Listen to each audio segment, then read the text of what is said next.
Canada did not conduct an express entry draw this week, which we were really hoping and expecting because of so many things that are not going the way we wanted them to go.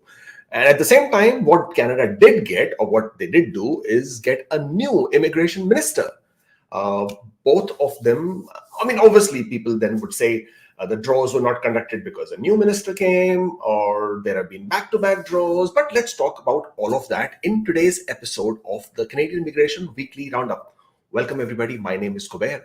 I am a CICC licensed immigration consultant. This channel is all about Canadian immigration news and updates. So if Canada is on your minds in terms of wanting to visit, work, study, or live in Canada, then you should probably subscribe to this channel, right? Let's get cracking with what we have in store today.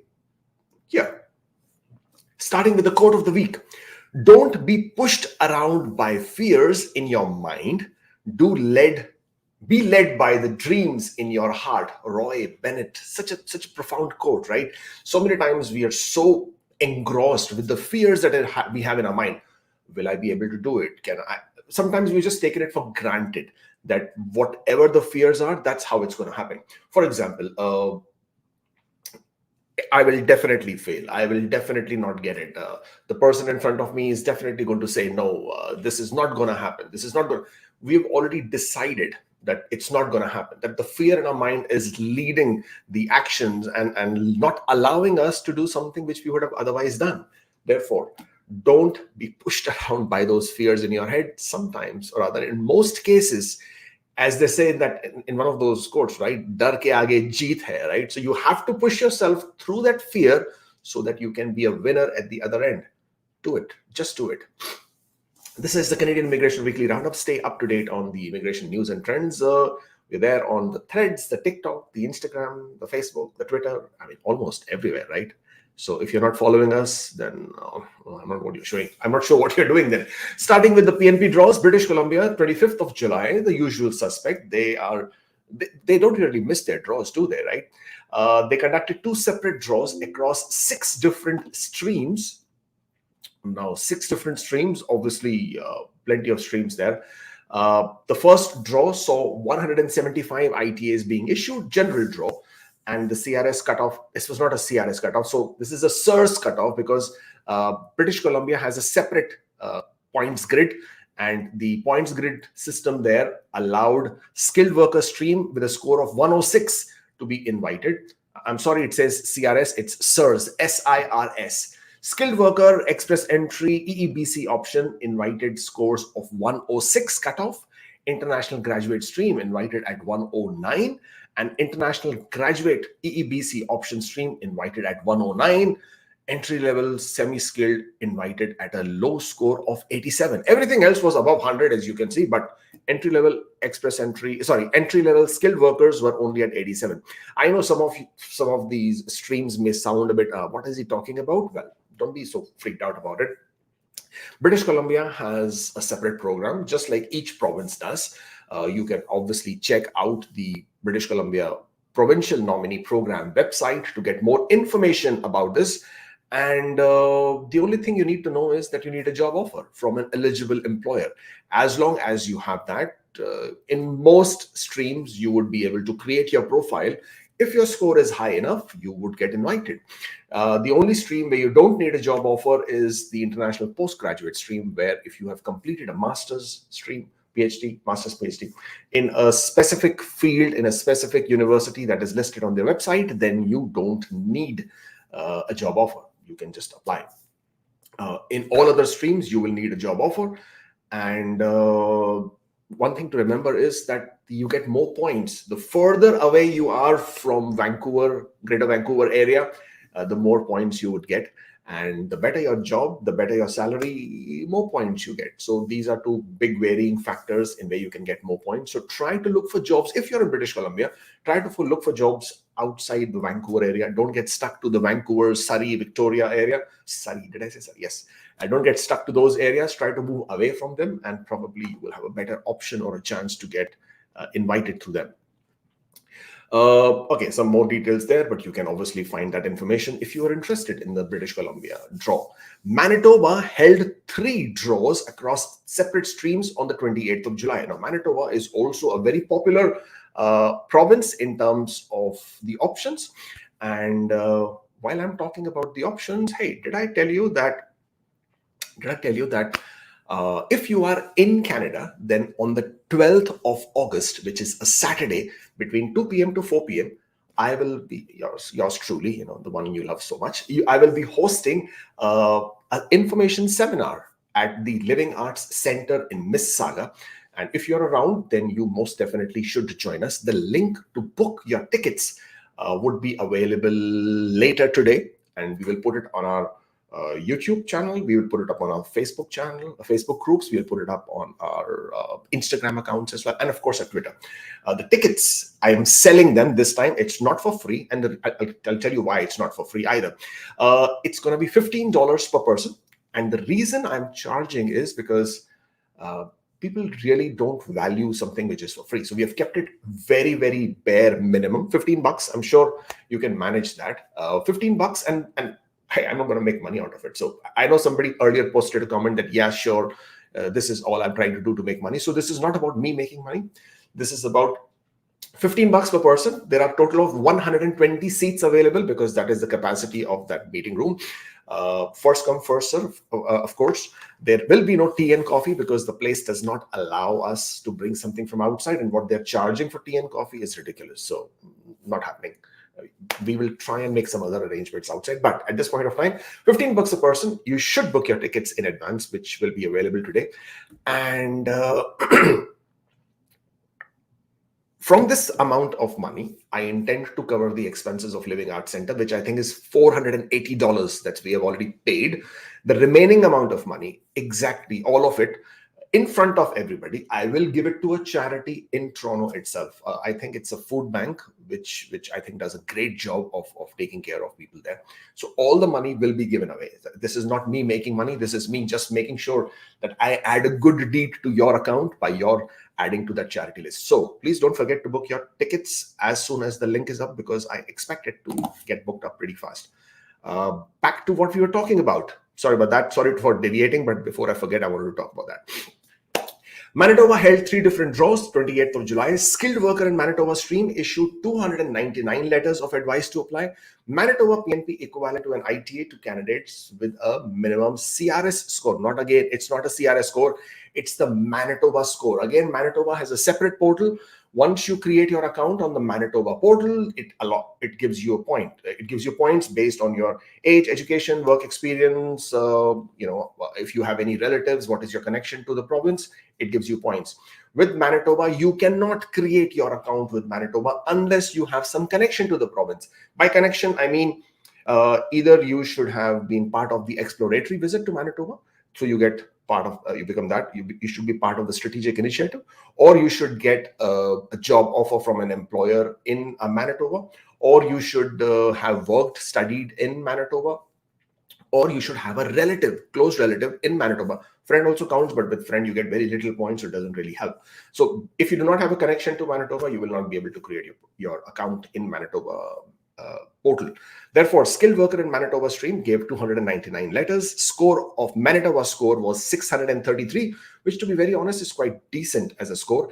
International education stream issued 41 letters of advice to apply. If you're applying under the international education stream, scores do not matter. That's why it makes such a good provincial program. Your scores are irrelevant. You will simply, if you're eligible, you apply.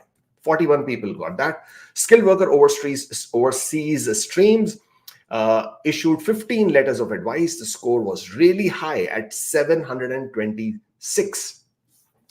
354 letters of advice were issued in total. 56 were to the candidates who had a valid express entry profile, which means the remaining people were not eligible in express entry or did not have an express entry profile, which basically means once they get the nomination, they would have to apply for permanent residence through the non-express entry route.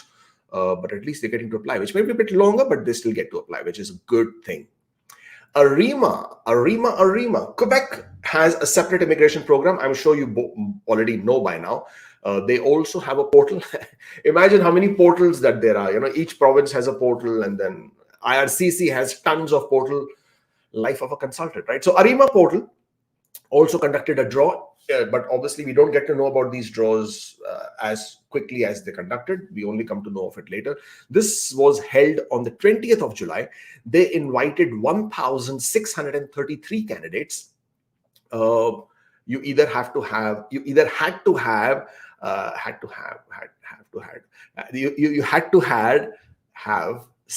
level 7 proficiency in French according to Quebec scale of French proficiency level, or you had to have a minimum Arima score of 596. I know everywhere it says CRS. My editor needs to get spanked for this. You had to have a score of 596, or you had to have a job offer outside the Montreal metropolitan area. These were the conditions to get the draw from Arima. Other news, hey, we have a new immigration minister. But before I talk more about him, let's take a very quick look at how he was selected and that short ceremony. Let's take a look. The Honourable Mark Miller, Minister of Immigration, Refugees and Citizenship.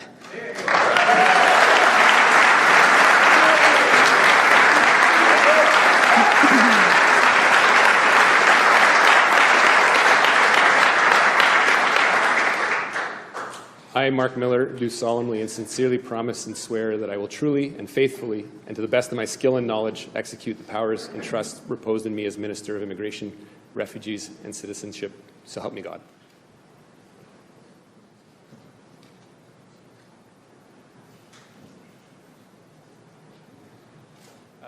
In terms of my move to the Minister of Immigration and Refugees, this is an issue that I cared deeply personally, not only because I come from a riding in downtown Montreal that has a tremendous amount of need for services in immigration and refugee files, a lot of first-generation Canadians looking to make Canada their home, and they've done something that I haven't done, which is fight to be Canadian. I was just given it. Well, so we have a new immigration minister. Let's talk a bit more about this, right? Sean Fraser, I mean, I know a lot of people will not agree with me. I know a lot of people will have different opinions, because if somebody doesn't do it your way, then that person is not doing the right. But actually, Sean Fraser was pretty decent as an immigration minister. He was quite fair in what he was trying to do. As I said, you don't have to agree with me, because a lot of people are holding a grudge against him as a minister because he did not conduct CEC draws, he did not do TR to PR, and those kind of things. But let's don't go into a total micro level. Let's go at a macro level. He did quite a good job actually with the mandate letter that he had, with the overall immigration programs that he was looking at, whether it was processing of the applications, whether it was fast tracking certain things, whether it was adding new processes, whether it was creating new public policies. There was a public policy almost every few weeks, right? It became like that kind of a joke. He also gave you postgraduate work permit extensions repeatedly. Overall, if you actually give him an overall report card, then I think he did reasonably well. So I wish Sean Fraser quite well. He did quite well, so I wish him well that he has now gone on to become the Minister of Housing. And housing in Canada is, at this point of time, quite troublesome, and that really needs a good expert hand to sort of stem that ship in the right direction. So I hope that happens. Now, as far as our new minister is concerned, let's talk a little bit about him. He was born in 1973, so which makes him about 50-year-old. He is the son of a Nova Scotian history professor and an Anglophone Montrealer mother. In 1989, at the age of 16, Miller, at that time a grocery bagger at a supermarket, was moved both to serve this country and search for adventure, and therefore decided to enlist in the Canadian military. He returned back to his education in Montreal, earning both a bachelor and a master's degree from the Université de Montréal in political science. He would go on to attain the law degree at the very prestigious McGill University, graduating with degrees in both common and civil law. So he knows his bit. He knows what he's doing. He is a lawyer at the end of the day, right? So after the university, he worked at a Canadian law firm and he specialized in commercial law and mergers and acquisition. And he went on to practice law in Montreal, Stockholm, and the New York City. Now, the mandate letters is something which I haven't looked at this. Yeah, the mandate letter has not yet been issued. At least I haven't seen it. We want to see what mandate letter for this minister is going to be. Now, if you all remember, mandate letters form a very, very important part of the immigration minister's tasks. Marco Mendicino had one, and we were able to get some insight as to what could prospectively be his actions throughout his tenure. Sean Fraser had one. He had about 10 or 11 points in his mandate letter. He pretty much crossed most of them out, except for one, which said that he had to develop he had to develop pathway within the express entry for international students and for foreign workers in Canada. I didn't see that happening. I want to see if that is also included in the mandate letter for Mark Miller. But whatever is the mandate letter given to Mark Miller now, that would give us so much more better insight as to what Mark Miller is being tasked to do as far as immigration is concerned. Yes, he is been living in Quebec. Obviously, French is going to be a big part that people are expecting. But then, guys, he is not going to do anything different. I know a lot of people are saying, hey, if since he's a minister, so therefore there would be more attention to French. Well, there is already a lot of attention on French immigration, right? So we've been talking about this. I don't know if you're following this channel. If you've been following me, you already know. I mean, I've been harping that you should get onto the francophone bandwagon for a very long time, and now it's unfolding. It's becoming so true. I mean, the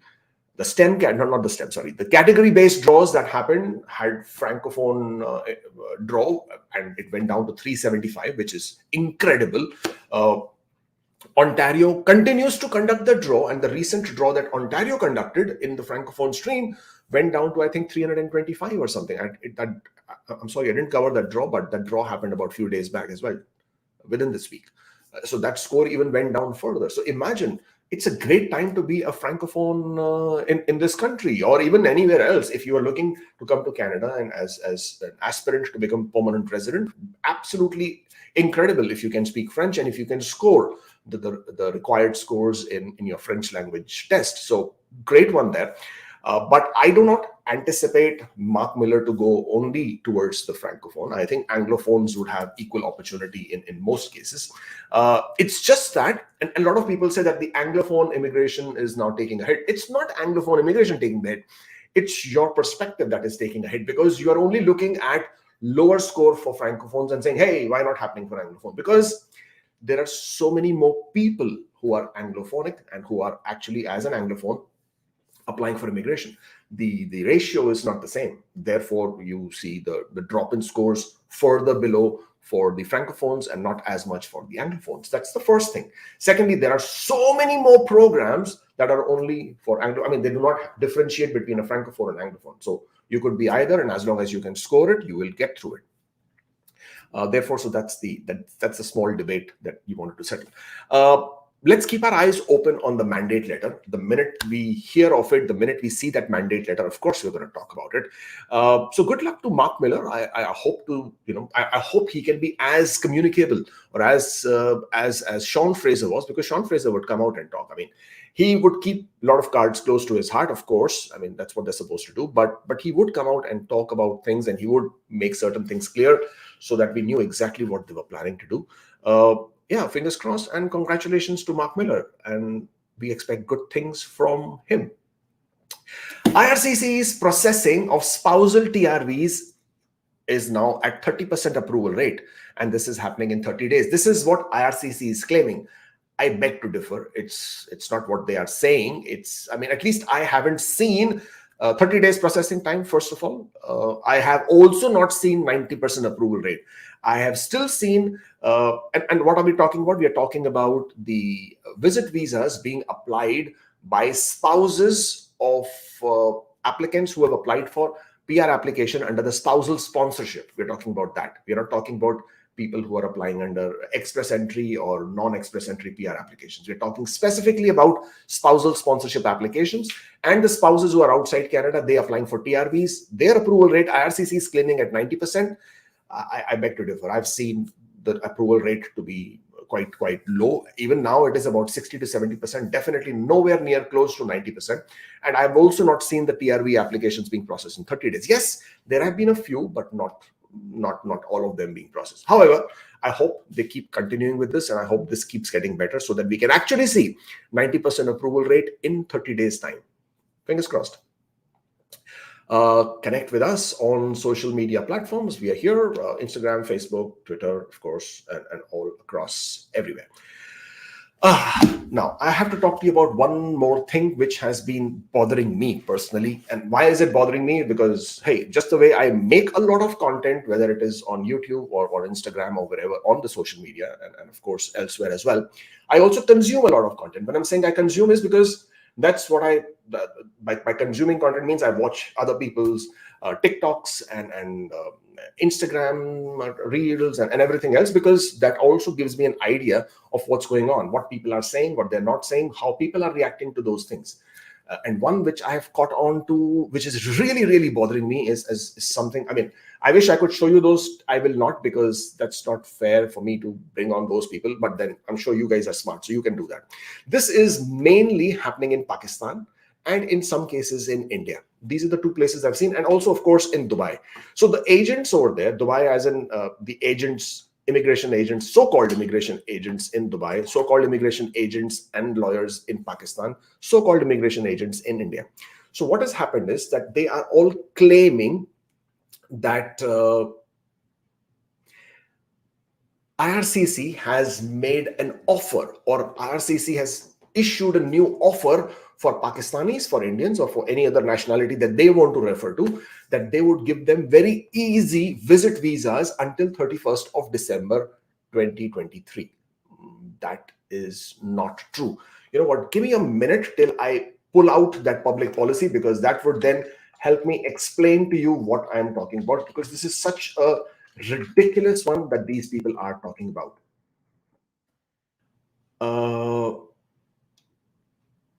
If you would allow me a minute, I would be able to get you that information very quickly. Otherwise, it becomes a bit difficult to somehow explain what I'm talking about. It might take a bit of minute. So, I mean, let me not waste your time looking for it, but I will explain to you what I'm talking about. Yeah, I was just looking for it so I can. I found it. There you go. I found it. This is going to be fun. Yeah, let's talk about this. Let me show you my screen so you know what I'm talking about. Hold on there.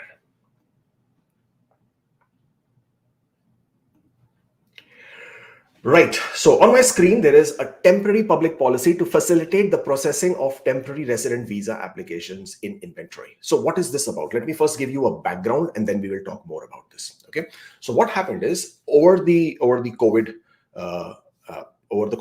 pandemic, IRCC managed to have a backlog of tons and tons and tons of visit visa applications. Okay. It was happening. One, because people were not allowed to come to Canada at that point of time, plus a lot of people were applying. So at some point of time, they had more than 800,000 to 1 million TRV applications, the visit visa applications, all kinds of TRVs, right? So what they decided was that at some point of time, they are going to waive off certain conditions for people who have already applied for TRV. And in these conditions, if these people already met with a certain criteria, then they would not look at the criteria of Section 179B. Section 179B is, in your visit visa, you have to establish that you will return back to your home country, that you have ties to your home country, you will return back from Canada. That is what you have to establish. That's Section 179B. So that criteria, that condition was waived off. So it means the visa officer was not going to look at that condition when they were assessing these visit visa applications.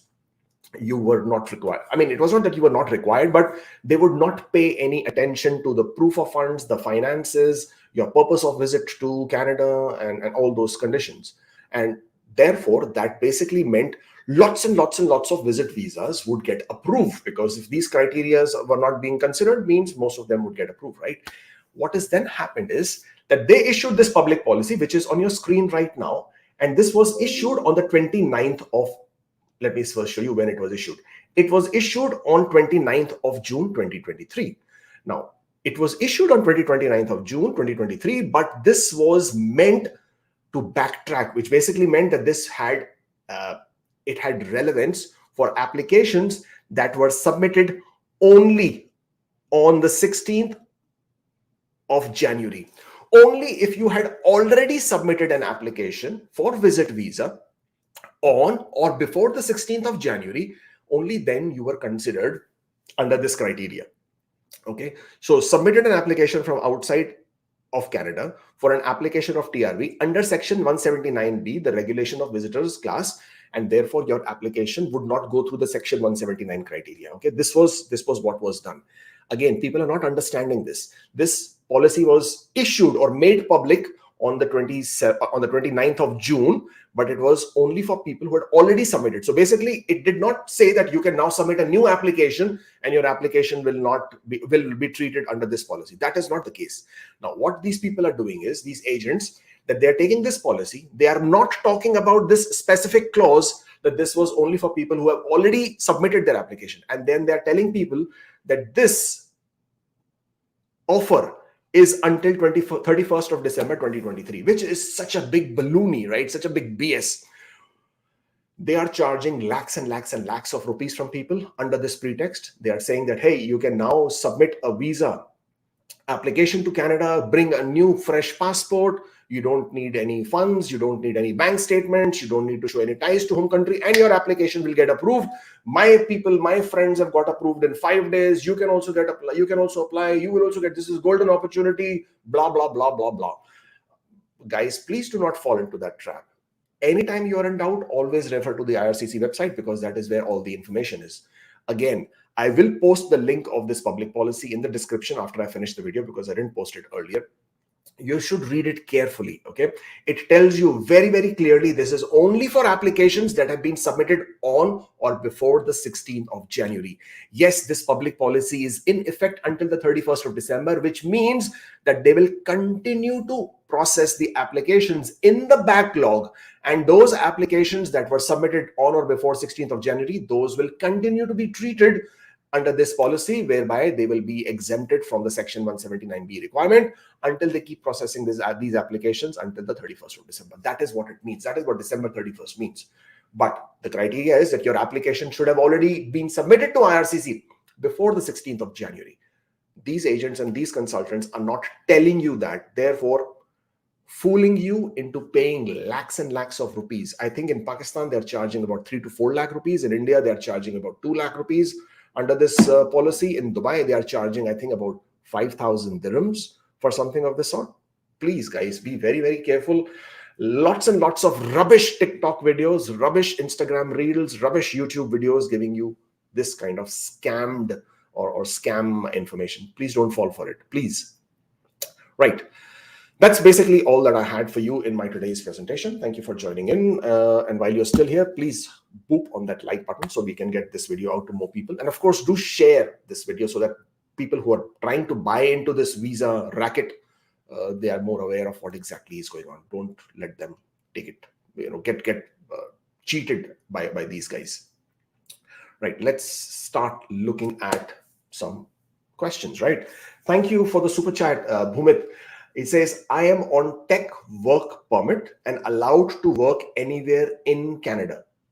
I don't know what that, okay, tech work permit, it had to be a closed work permit, and allowed to work anywhere in Canada means basically for any location in Canada.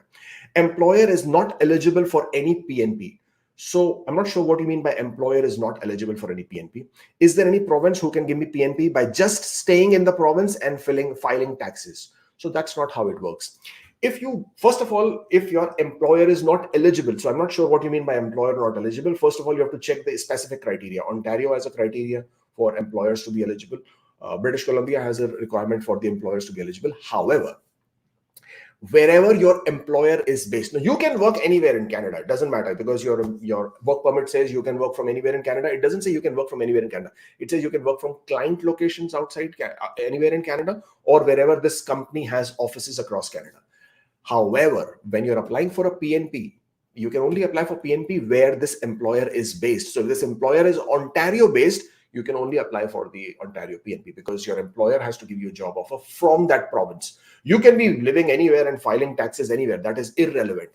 What the relevance is, as far as the PNP programs are concerned, where the job offers are concerned, then the employer has to provide you a job offer in that province for that province. So therefore, you will be restricted to apply only in the province where the employer is based and only apply for that PNP program. I hope that clarifies. Bhumit says, can I choose to apply for new employer work permit at port of entry while being in Canada on current work permit? Will it be processed on the same day?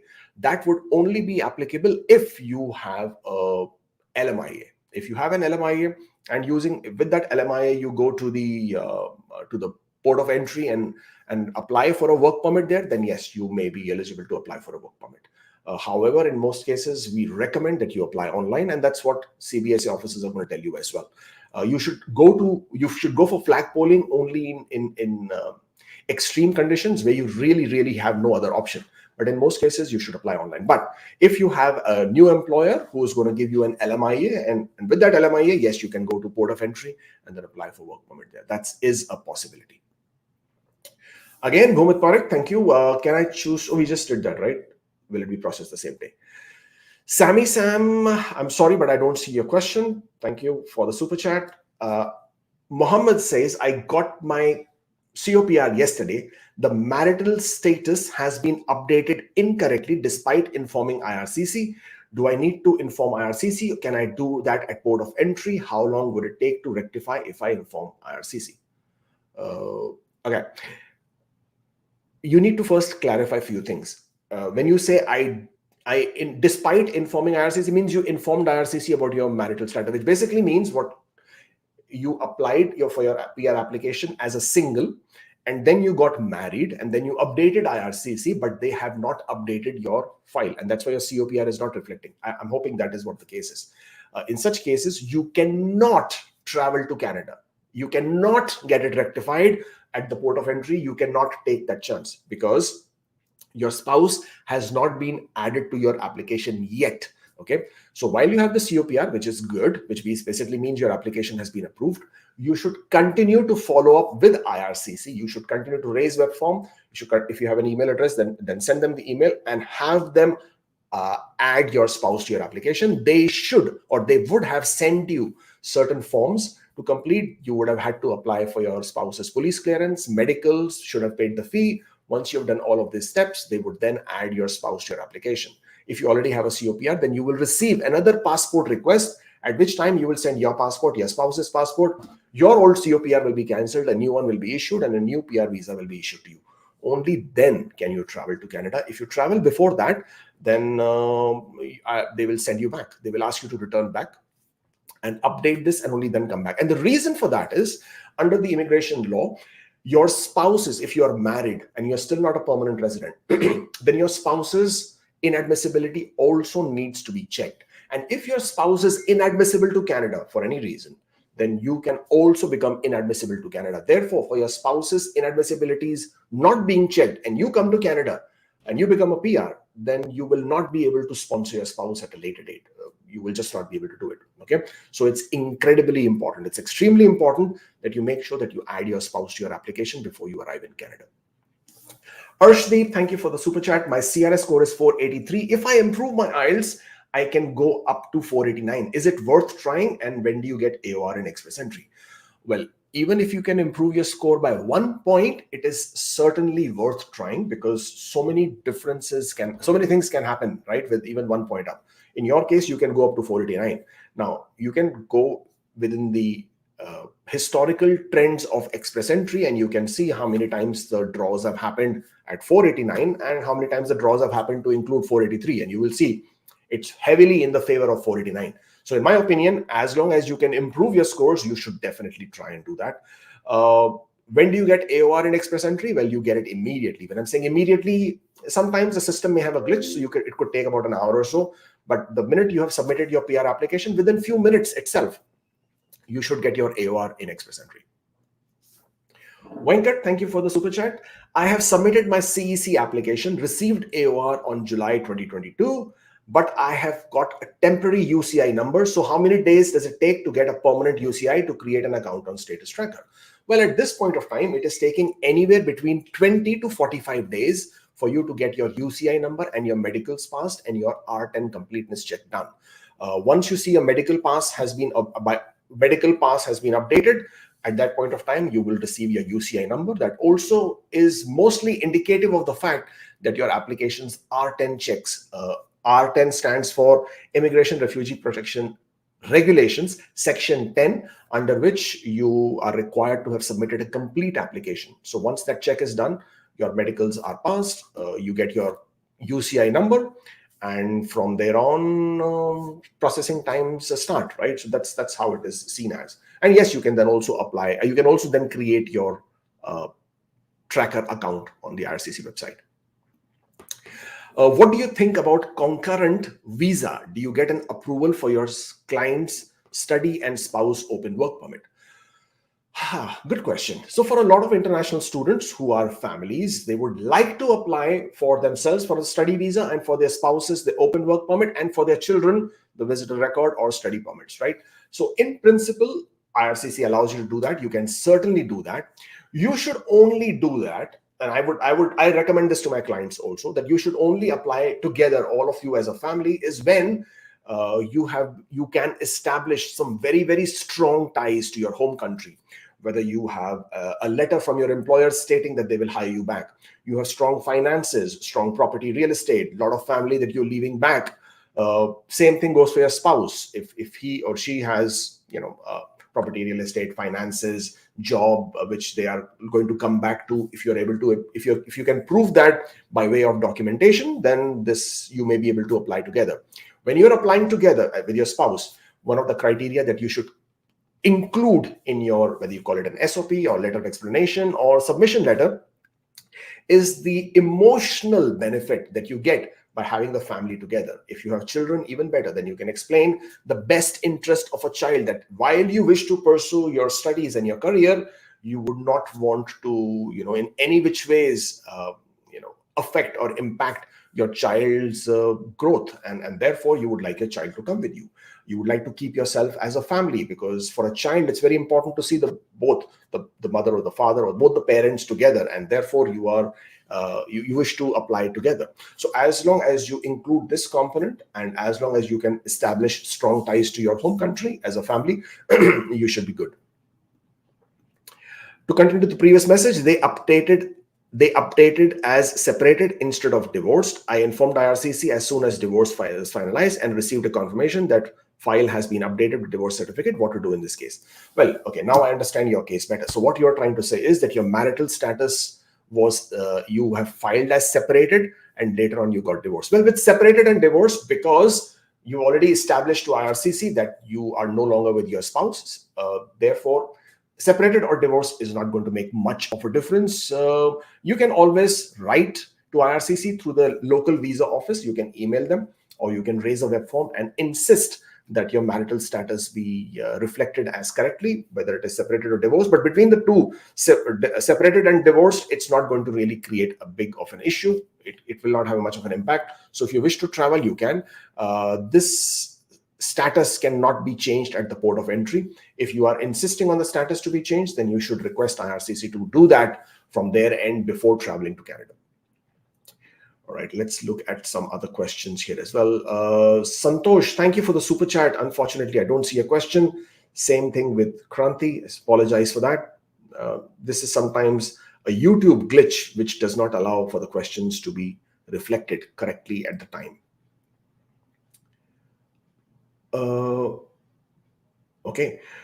Parvez says, West gave degree 4 years, PG diploma 1 year. So I took IQAS and I got a 3-year undergraduate ECA with the note MBA was not approved. CRS with West, I'm getting 119, and with IQS, I'm getting 100. So obviously go with the West. It doesn't matter. Whichever evaluation gives you better points, please go with that. Okay. I am waiting for STEM draw with 483. I do not feel like accepting the Ontario invitation with that score, but they keep pausing the STEM draws. Well, my opinion is always to go with what you have in hand. Sometimes when we are hoping and praying that something else will come and we will go with that and let go of this one, and if that doesn't come, then it's a big miss. So I would not recommend doing that. While on the subject, let's talk about the express entry draw, which did not happen, and the impact it's going to have. Well, a lot of things happened within the last month, or rather within this month itself. Several draws were conducted. There was 1 week where they conducted 4 draws back to back. Then there was another week, then they conducted even more draws after that. They have issued more than 10,000 invitations just this month itself. The number of invitations is just too huge, right, to sort of imagine, in the sense like how many invitations they're issuing when there is a limit to the invitations. At some point of time, I do expect a full-fledged regular express entry draw to happen. I just do not know when. Now, the last week, when we were anticipating a draw, why did the draw not happen? Could be any number of reasons. Of course, could be immigration minister changing, because immigration minister changed the same day as we were anticipating the draw. So it happened on Wednesday, and there was a new immigration minister on Wednesday. So very high possibility that one reason was the change of leadership there. Second reason could also be that they have issued so many invitations and they have to keep a cap on the number of invitations being issued. That could also be a possibility. But there is no way of speculating with any certainty or predicting with any certainty as to why the draws did not happen. This is basically all we can think of at this point of time. However, the category-based draws will continue. There are still 3 categories where the draws haven't happened. And then there is 1 category where the number of invitations that were issued was just, it didn't make any sense. So STEM category draw has already happened. They only issued 500 invitations, which happened earlier. And it didn't make sense. I mean, why only 500 invitations? Because they have been promoting that particular category quite a lot, including in the coalition conference that Fraser talked about. So there is a very huge anticipation that there will be at least 1, if not multiples, STEM category draws where they would issue more invitations. So even I anticipate that. I mean, I expect that should happen, that would happen at some point. We just don't know when. We still have 5 more months to go in this year for the draws to continue. There is also a pending category-based draws for transport, for agriculture, and for trades. And all these 3 categories are equally important in terms of how many invitations can be issued, because there are lots of people in these categories who are also waiting. Healthcare is another category where the draws have already happened once. About 2,000 invitations were issued in 2 draws. But there is again a huge anticipation that category will also attract at least 1 or 2 more draws this year. Even I expect or anticipate that.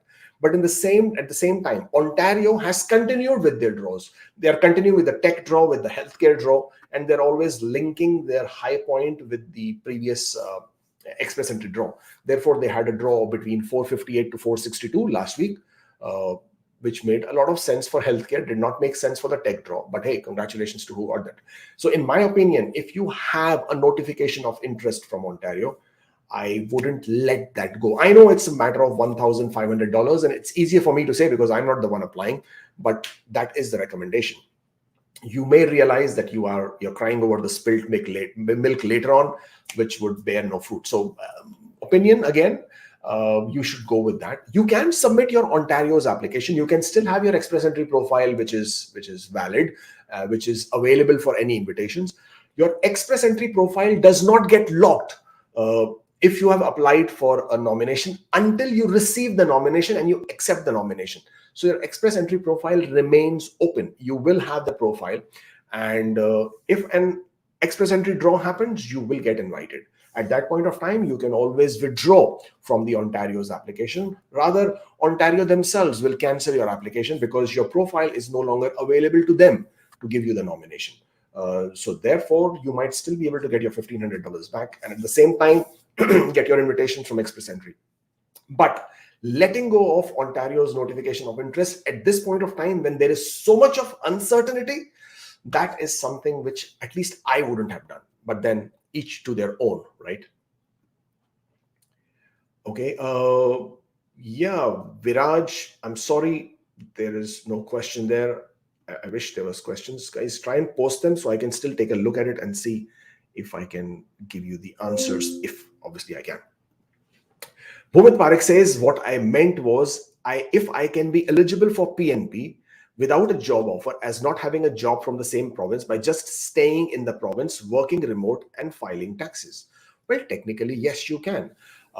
If you are going to say, I am living in Manitoba and I have work experience in Manitoba, but then your employer is not Manitoba, right? And then so province is not going to consider your work experience to be a Manitobaan work experience. It will be considered to be of the employer wherever your employer is based. So if you're looking to get that benefit from the province, then you will need the employer to be in the same province. That is unfortunately the condition. Otherwise, everybody would be looking to do that. Further, just by working in that province, you're not going to get the benefit. You will need the employer to support your application. Without that employer support, in most PNPs, it won't really work. And working remote is something which is, I know what you're trying to do. I know what you're trying to look at. You're trying to sort of find a way around the system so that you can use that to your benefit. Unfortunately, the provinces are quite familiar because if the employer is in a different province and you are just there in that province, probably to get the advantage of the PNP, then they know that you can obviously move to a different province. Or if your employer insists that you come back and work for them, then you would move back to that province where the employer is. Therefore, the provinces do not put too much of weight on a remote work. How long does it take to get biometric request and background check after AOR? Well, there is no specific timelines for each milestone, but the biometrics request happen immediately after the medicals have passed, or probably on the same day once the R10 checks have been done.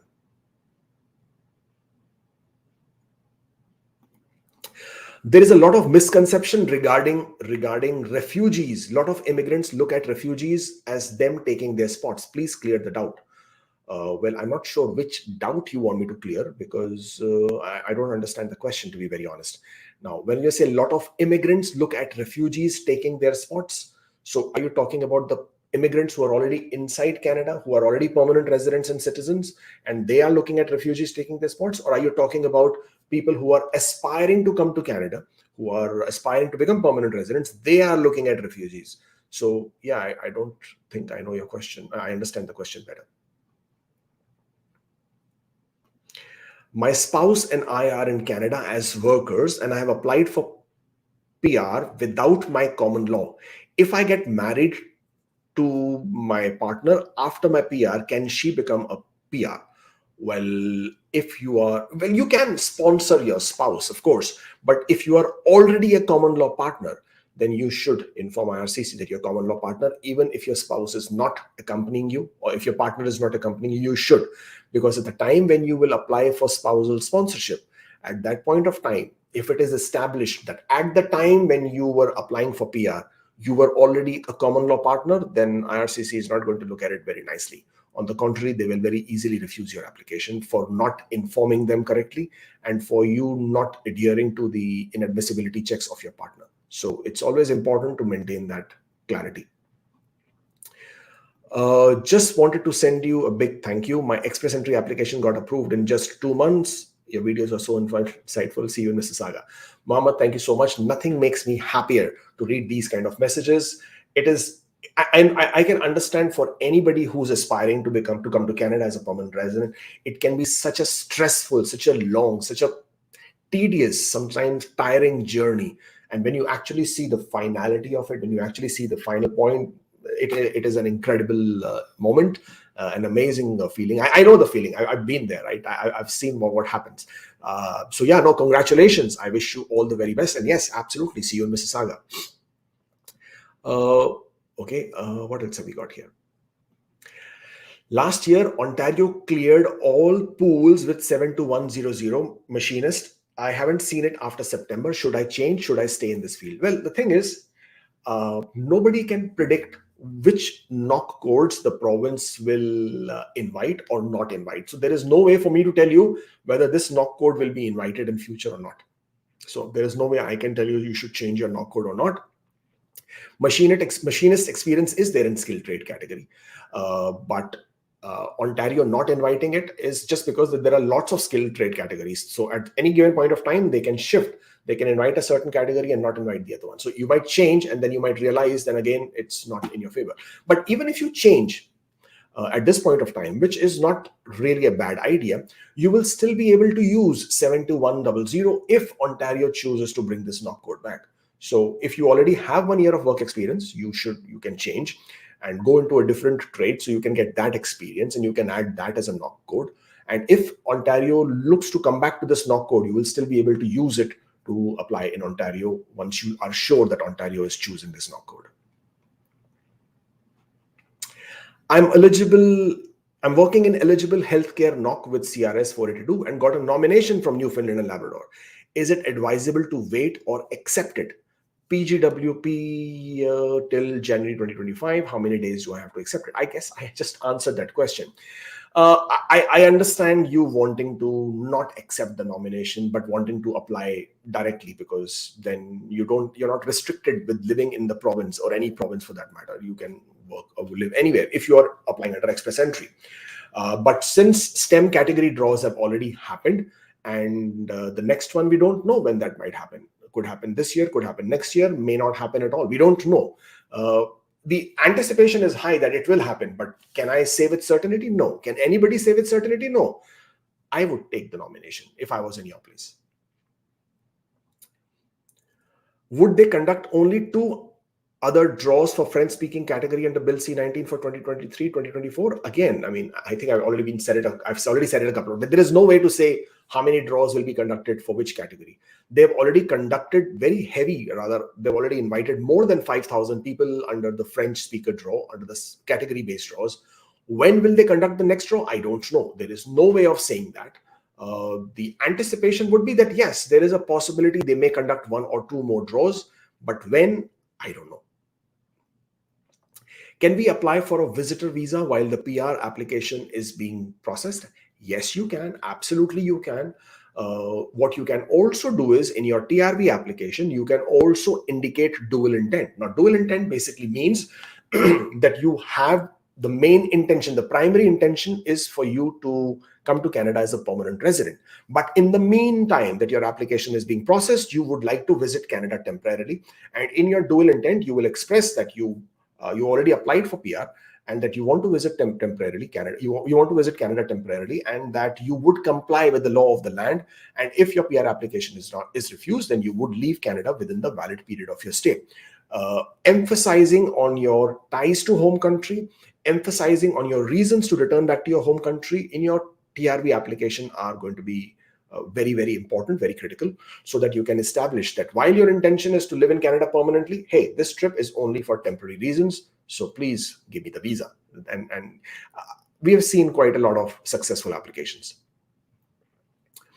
How much does it cost to process LMIA from you? Well, we charge between 4,500 to 7,500 Canadian dollars to handle a LMIA application. LMIA application fee is usually paid by the employer. The official application fee to ESDC is $1,000. If this application is, again, dual intent, it basically means it is dual stream LMIA. If it is only to support the permanent residents, then there is no ESDC fees, but it is also supporting work permit, then ESDC charges a $1,000 fee. In Bangladesh, I'm struggling to arrange USD CAD due to dollar crisis and hence unable to endorse the amount in passport. If I buy CAD USD from open market without endorsement in passport, will it be a problem?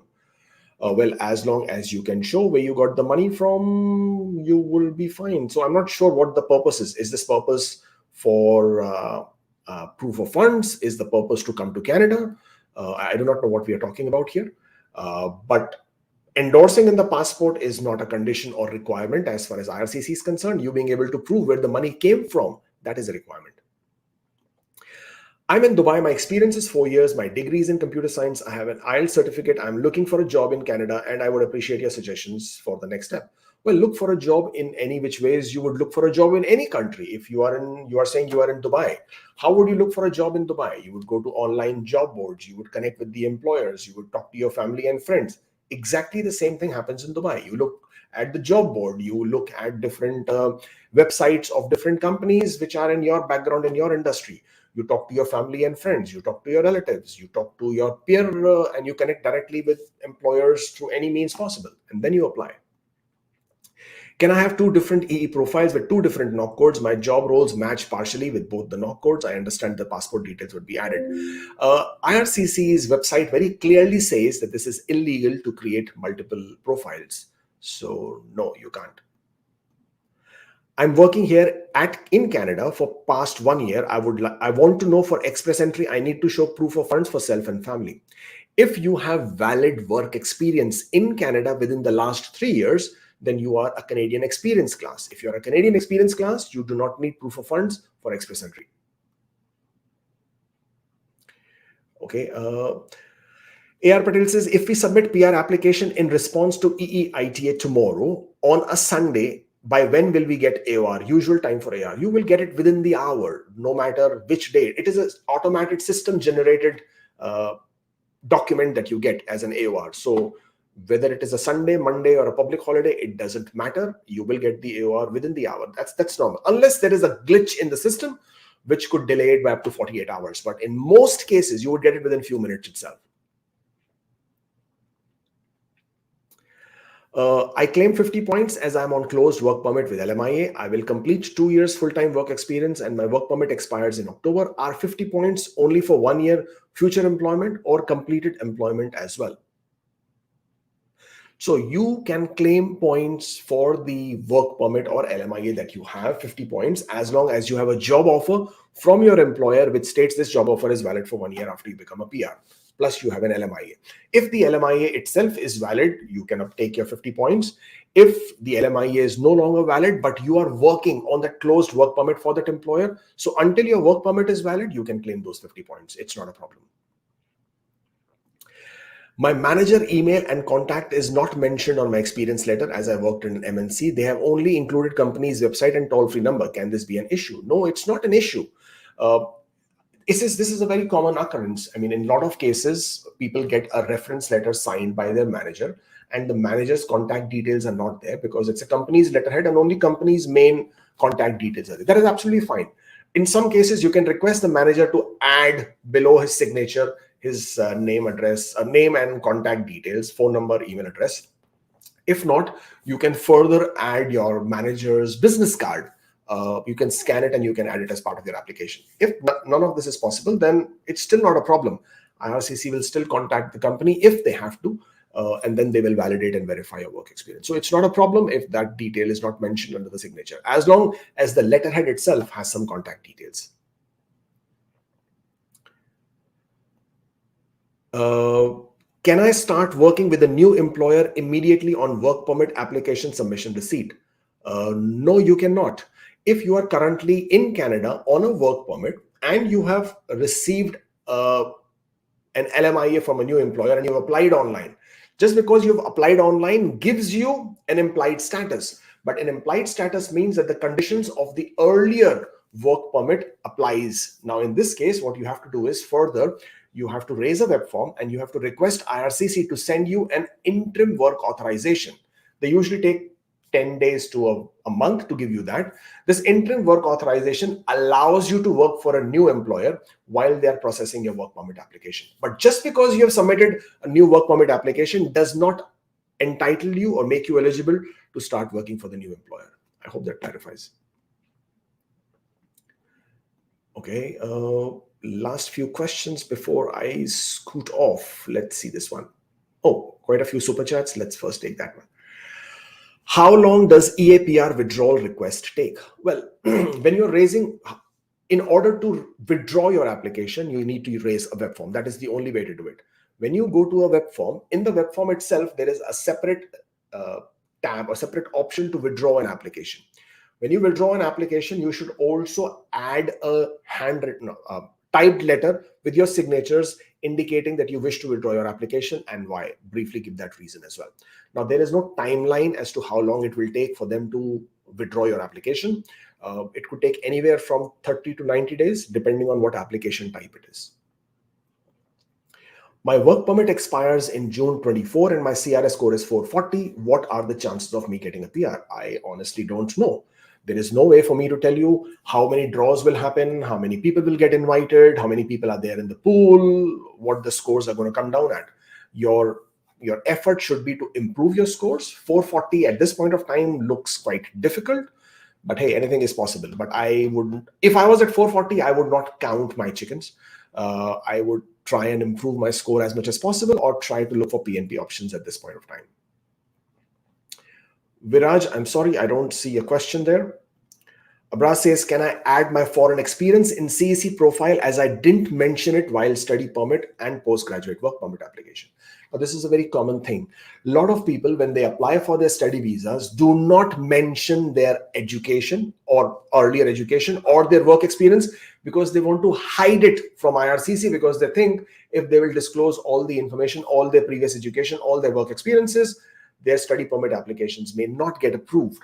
Now, at the time of the PR application, they want to use that education. They want to use that work experience. And then they're always asking, can we use that? Now, yes, you can use it, provided you are willing to take the risk of IRCC going through your past application, identifying that you did not disclose it then, and then slating it as misrepresentation. That is the huge risk that you're taking. Well, you chose to not inform IRCC earlier. You chose to do that. And now you want to, use that. So you can't have it both ways. It's a risk you have to take. It's a decision you have to make. Are you willing to take that risk? Because you chose to not show it in your study permit. You chose to not show it in your postgraduate work permit because you wanted to hide it. Therefore, it's a risk, and it's a big risk. It's a risk of misrepresentation. We have seen cases in the past where IRCC has identified previous study permit application information. They've matched it with your PR applications, and they have seen the fact that this is, there's a difference there. And therefore, they will always, look at that. And if they see that, then it can be a concern. It can be a huge concern. So decision is yours. If I was you, I would not do it because it's too huge a risk to take. Viraj, thank you for the super chat. Is it possible to apply for Bridge Open Work Permit after applying for Ontario before nomination? No, it is not. The requirement for Bridge Open Work Permit is that 1, you should have a valid work permit, or you should be able to restore your status to a work permit. And 2, you should have applied for permanent residence, which basically means applying for nomination is not applying for permanent residence. You have applied to Ontario. Ontario has to give you the nomination. After you get the nomination, then you have to apply for PR. Once you get the AOR from IRCC for your PR, only then can you apply for Bridge Open Work Permit.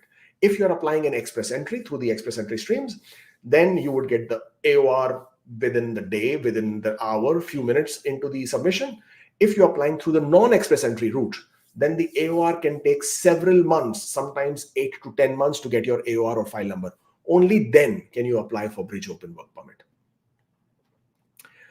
Okay. Sitting at 456, what will be the options other than EE after having 10 years of real estate sales? Well, it's very, very difficult. 456 with real estate experience is not looking very promising because you're only relying at the regular express entry draws. Suggestion would be to add French as a second language so that you can add those scores. At this point of time, that would be the best option. If you are outside Canada, then trying to find an employer who may be able to offer you a job in the sales position, that could be a promising one. That could be a prospect because that would give you 50 points for the LMIA, making your score well within the express entry regular draws reach. Other than that, French, as I said, and if you're outside Canada, maybe even choosing to come to Canada to study a master's degree can also be something which you may want to look at. Last question before I scoot off. Ragwender says, my IELTS expire on August 21. If I get an ITA and fail to submit before 21, will that expired IELTS be accepted later when I submit the application? No, it will not. The requirement and the condition is that the day you apply, the day you submit your PR application, on that day, your language tests have to be valid. And if they are not valid, then your application will be refused, will be rejected. So please make sure your documents are valid on the day you submit your application.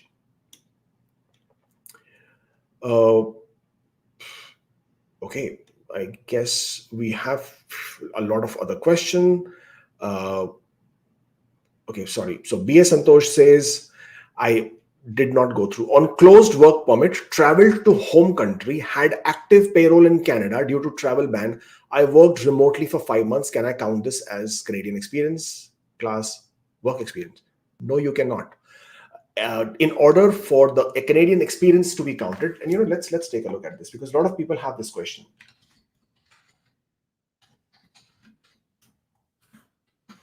We need to define what is Canadian work experience, okay? Because that becomes a very important one.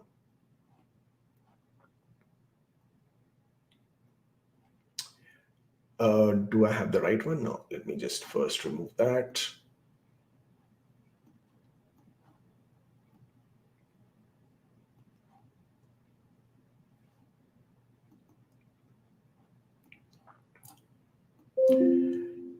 Okay, first let me get rid of this question so we can then get this screen here. Make it slightly bigger so we can then show you what we're talking about.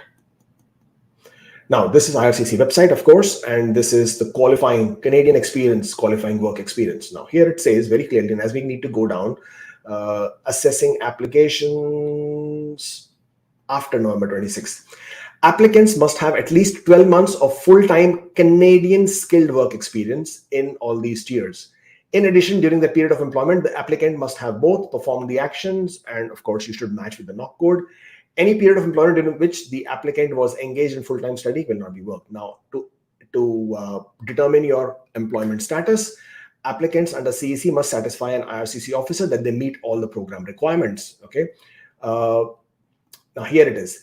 As such, the CEC requires that the applicants demonstrate that they acquired skilled work experience in Canada. Okay, this is what the requirement is, that your work experience has to be in Canada. And this is the requirement that you need to prove in order to be eligible in Canadian experience class. Principal applicants are required to provide documentary evidence of their work experience in Canada. Okay, your work experience, if you're not in Canada, if you're working remotely, is not considered as your work experience in Canada. For example, you could be an employee of company A, but you are working from India on a remote job. And if you're working for that company for 1 year, can you count that as Canadian work experience? No, you cannot, because you are not in Canada. And that is the main condition and requirement for in Canada work experience. And this is what the IRCC website says. I hope that clarifies, because I know that creates a lot of confusion for a lot of people, but this is basically how it is calculated. Your work experience has to be inside Canada for it to be considered as Canadian work experience. I'm sure I have not answered a lot of questions because there are a lot of them, but I need to go. And therefore, if I haven't answered your question, then I request you to please post your questions in the comments under this video, so that I can come back to it and try and respond to as many of them as possible. And of course, to remind you again, if you are inside Canada, if you're in Toronto, Ontario, Toronto GTA area, then 12th of August, Mississauga Living Arts Center, 2 p.m. to 6 p.m. We will be doing an information seminar. We'll be talking about the regular express entry routes, the non-regular express entry routes, the regular PR routes, the non-regular PR routes, scams that are ongoing, and we will have a special guest from one of the national banks in Canada who would want to talk to you about hi, we're not getting paid for it. It's not a brand collaboration. It is just that they want to educate you further on mortgages, on credit scores, on what you as a person, when you're in Canada, do with your finances, etc. No, you don't have to open an account with them. No, you don't need to take the services, just like you don't need to take our services in any manner, but something informative. So that is also going to be part of that day's session. I look forward to doing it. Get your tickets the minute it opens up tomorrow, because I know for a fact last one also got sold out within very short time. So do that once we open the link, I think later today. Thank you so much for joining in today. I will see you again very soon. Until then, stay forever hopeful. Yeah.